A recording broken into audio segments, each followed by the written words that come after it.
I am in Asheville, North Carolina. Flew in here this morning on a helicopter. Really difficult to get into Asheville and many of the surrounding communities if you are basically trying to travel in any way. We're going to get more information about how crazy it has been over the past couple of weeks. We bring into the studio here with me in Asheville, Mark Starling, 6 to 9 a.m. Eastern morning show host here on 570 AM WWNC, also news director. And Mark, I just want to start with this. When did you become aware that this was going to be a major disaster? And tell people how many days in a row you spent. This station never went off air. Right. You guys have continued to communicate with everybody. What should they know about your experience in the early days of this hurricane disaster? So we kind of had an idea on Wednesday. We were talking to our meteorologist from the Weather Channel, and he said, we've been working with him for 10 years. In that 10 years, I've heard him use the word catastrophic maybe once. He used it twice in the same segment, and I knew right then, like, this is not a guy who's hyperbolic. We were dealing with something different. Thursday, we came up with a game plan. My producer, Tank Spencer, he and I were like, okay, we're going to stay at the station Thursday night, probably going to be able to go home Friday night. Storm's going to go past. I covered hurricanes for most of the 15 years of the start of my career. Right about Thursday evening, we started to realize when things were already flooding and the storm hadn't gotten here, we knew we were in bad shape. We had 6 inches of rain prior to this storm even coming close to North Carolina, which meant everything was already saturated. It wasn't going to take much to blow trees over. So we stayed Thursday night.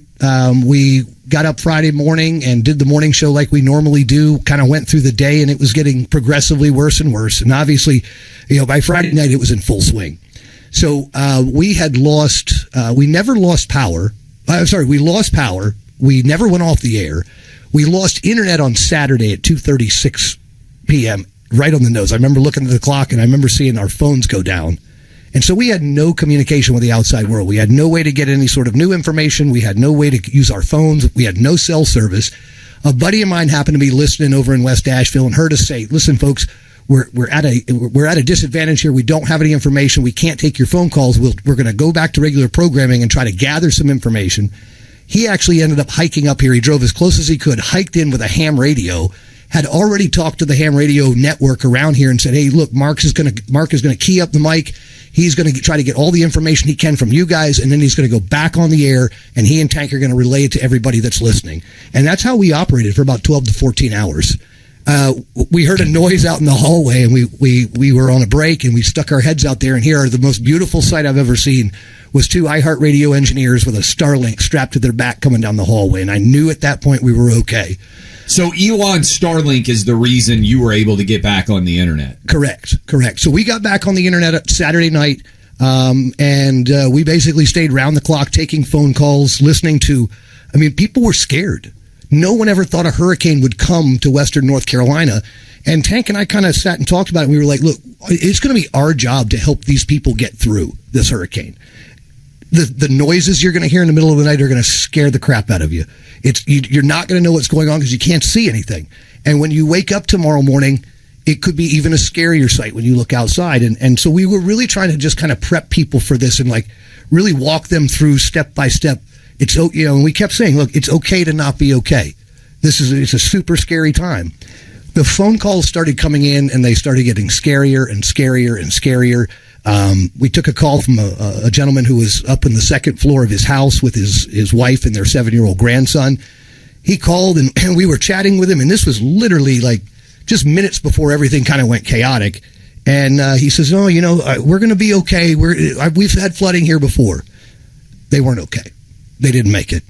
And they called you on? They called us on the air, and he talked to us, and he said, I've been meaning to clean this place out. I wanted to kind of downsize. He's like, it looks like that's going to be taken care of for me. And within hours, they were gone. So we realized then that we had to have a connection.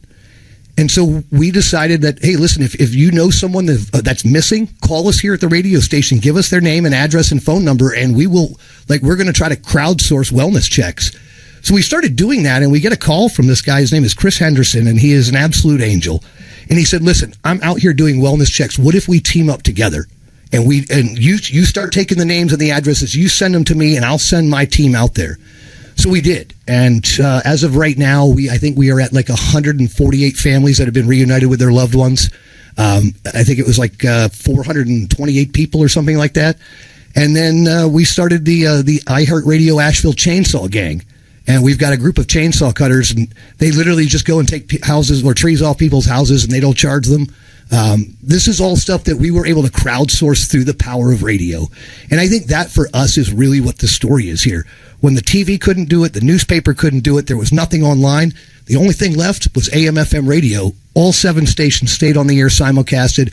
When our team was able to get into the building, the cavalry had arrived. And we were wall to wall. I actually got to sleep at home for the first time last night. You were sleeping here at the station? I've been here. I was at the station for 14 days. Never went home. My wife, she wasn't going to evacuate. And needless to say, I wasn't too happy about that. Got a call on Friday morning, and she said, you know what, we've had to evacuate.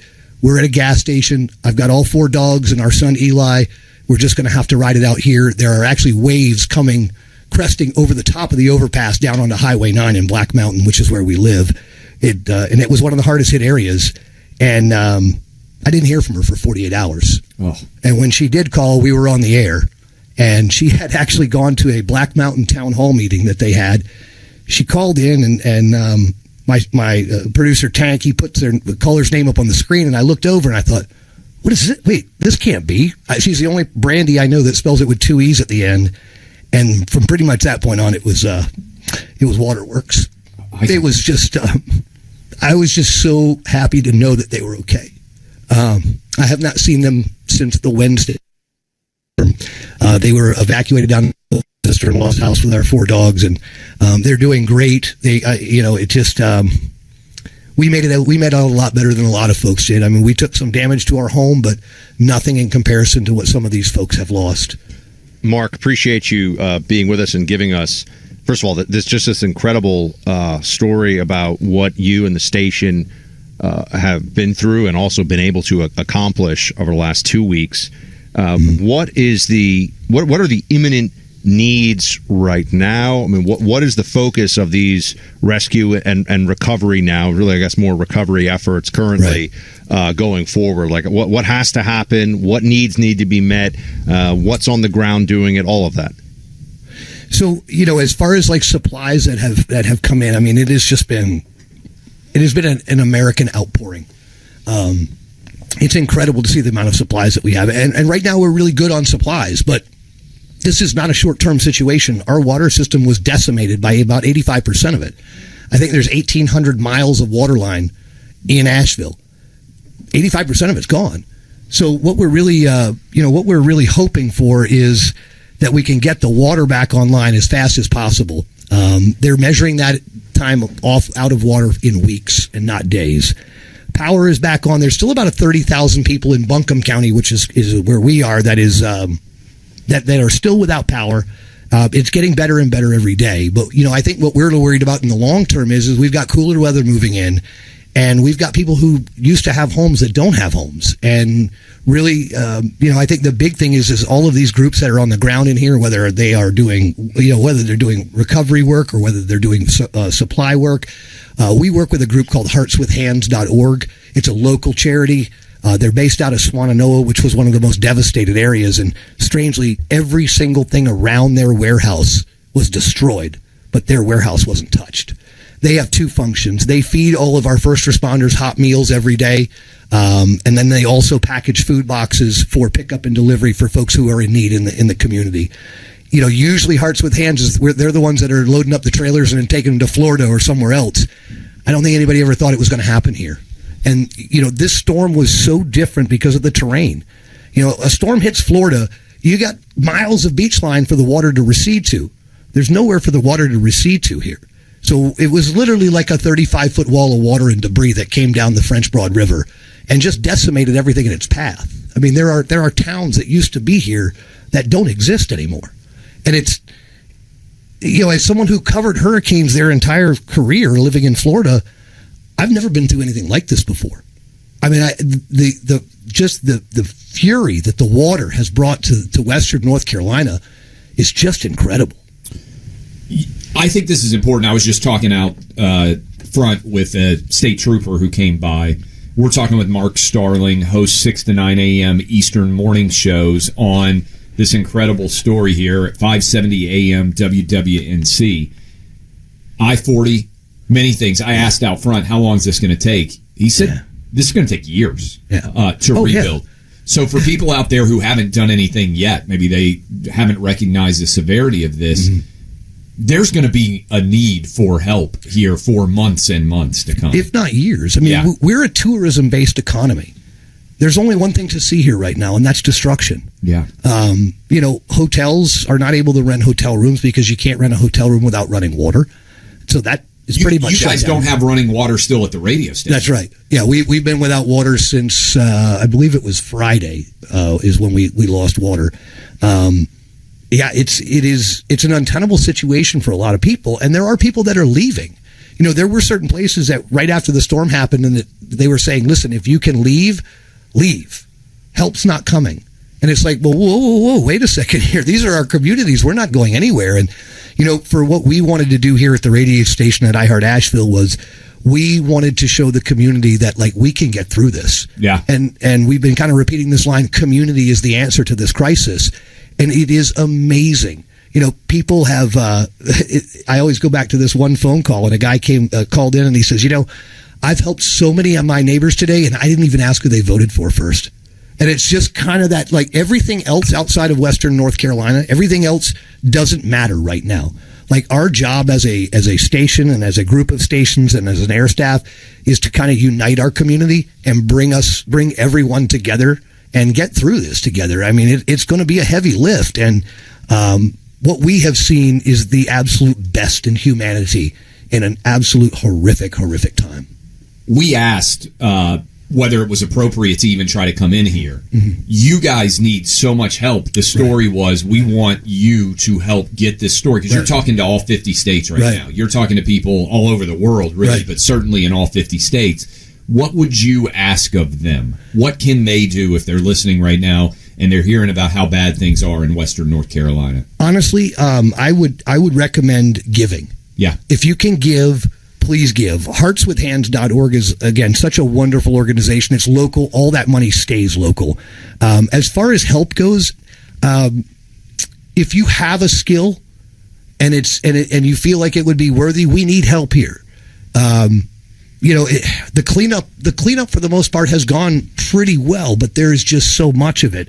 We've got our chainsaw teams from the radio station. They're running wide open pretty much from 6 a.m. until 7 or 8 o'clock at night. The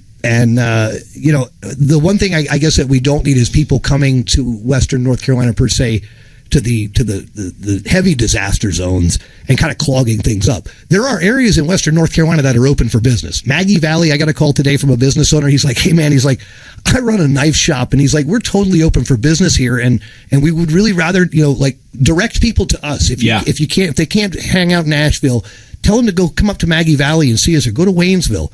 And there's some good truth to that, because these other areas, they too are tourist economies. This is what happened in Hawaii, right? Where absolutely. Everybody decided they didn't want to go to Hawaii, Buck, and the whole thing. So one more time, that website, and by the way, what you did, thanks to you and the sacrifices that you made for your family, I can't even imagine what you've gone through talking to so many people in so many positions of peril.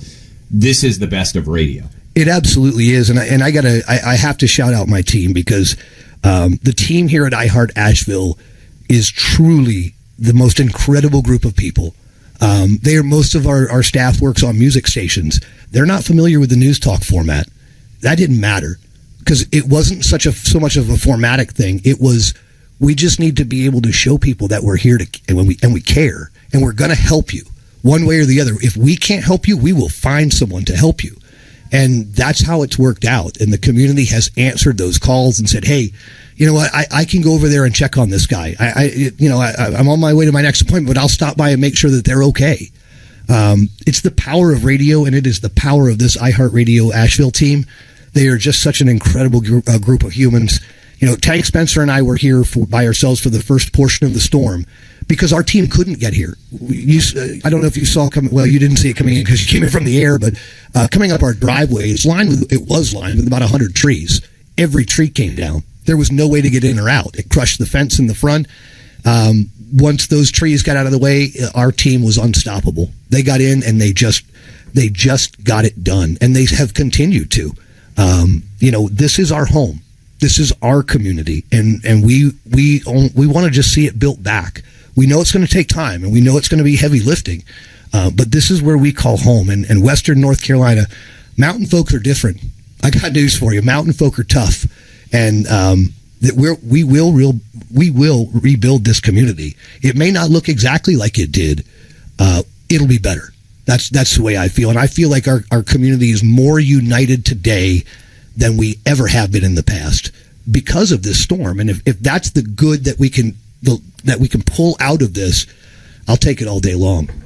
Mark, thank you so much. Incredible work. Appreciate you telling us about this. And everyone who can go and donate and help out, please do.